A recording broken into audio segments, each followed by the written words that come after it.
favourite thing about being an MP? Well, the children always ask me this whenever I do school Q&As. The superficially favourite thing is cycling in through carriage gates into that courtyard, and the police have to ask the people on the pavement to stop, and they open the gates, and that's amazing. But really, I think truthfully, the really best thing is being able to stand up in the Chamber in the House of Commons and say, my constituents say, or my constituents tell me. What are you going to do about it? Question. If the Treasury miraculously found a spare £1 billion and it was up to you how to spend it, you could only spend it on one thing, Yep. what would you choose and why? Okay, well, £1 billion one-off is not a lot of money. I just did a quick calculation. One of the biggest issues in this country is there's not enough council housing, social rented housing, and £1 billion as being the only money spent on new council housing would only bring in, just depending how much it costs to build each home, 1,500 homes, 2,000 homes. That wouldn't even touch the size of my own borough's housing crisis, let alone a national issue. So if I can only spend it on one thing that might make a difference to as we go forward in the future, it's International Women's Day today. I've just come from a brilliant event at Brentford School for Girls, and it involved boys and girls from 4 different schools, and they were from year 11 up to from year 7 to year 11. Really good discussion, and I think I would spend it on a programme for all year 5s to year 10s on addressing gender inequality, cultural norms and stereotyping. Given the rapid evolution of technology, it's possible at some point in the future the electorate might be able to vote directly for bills passing through the Houses of Parliament. Would you see that as a good or a bad thing? And in such a scenario, what would you see the role of an MP being? Okay, the answer isn't technology, it's the nature of democracy, because we already have referendums to determine policies. We had them over over setting up the Scottish, Welsh and London assemblies. Obviously we've just had one 2 years ago on leaving the EU.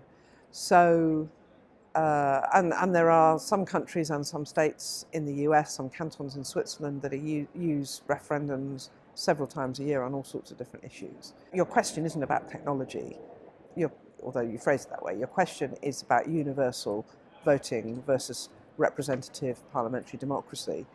And I think I would say this, wouldn't I? I prefer representative parliamentary democracy. I would like MPs to be able to vote electronically in the UK. We're probably one of the last countries where that doesn't happen, and we manually are counted through a door. And that's how we're counted when we vote. And it's very difficult for MPs who are on sick leave or maternity leave to be able to vote and participate. Technology can enhance good democracy, but it can also negate it in the way that we've had 120 characters repeated millions of times over, have repeated lies, and have got somebody who's frankly incompetent to be elected as the President of the United States. Do you favour the carrot or the stick? Is it better to reward people for good behaviour or punish them for bad behaviour? For example, with the use of plastic bags and the consumption of sugary drinks? Well, I am the parent of 2 boys who were once toddlers, and something that was really helpful to me when I was struggling with their behaviour and my husband as well, and how we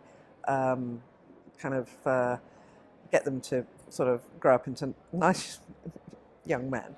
And something I was told that was really, really helpful is praise as much as possible. And, if you're going to have to say something that's difficult or negative, don't do that, stop doing that.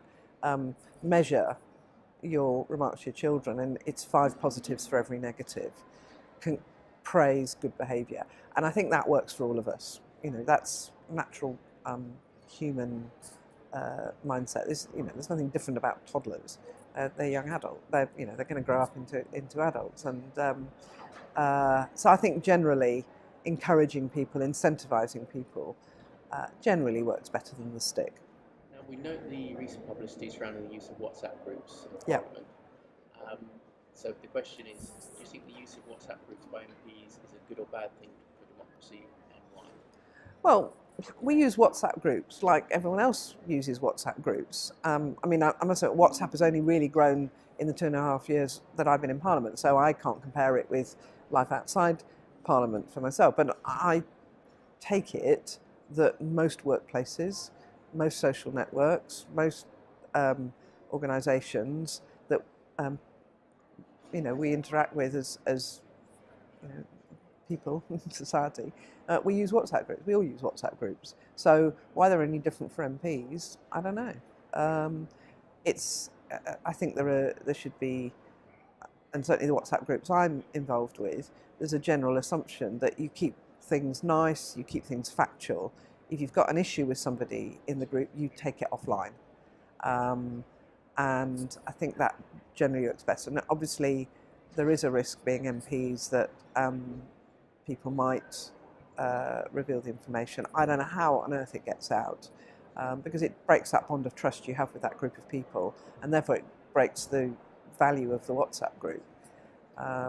And so I've been very disappointed to see that things have been released, because you wouldn't want that in your own in your own work environment or family environment or whatever. Which MP from another party do you most admire, and why? Current MP, there's a number of impressive people here. I would say Philippa Whitford from the SNP. Not that I'm a big fan of the SNP and their politics, but she's an experienced and senior cancer doctor. She's worked and she's gone back since she's been an MP, but she's worked in the Gaza Strip on treating women for breast cancer, and she's a very powerful and effective speaker per se. She's also a very strong, powerful advocate of the NHS and also of women's rights and of Palestinians as well. So, off the top of my head, I would say Philippa Whitford.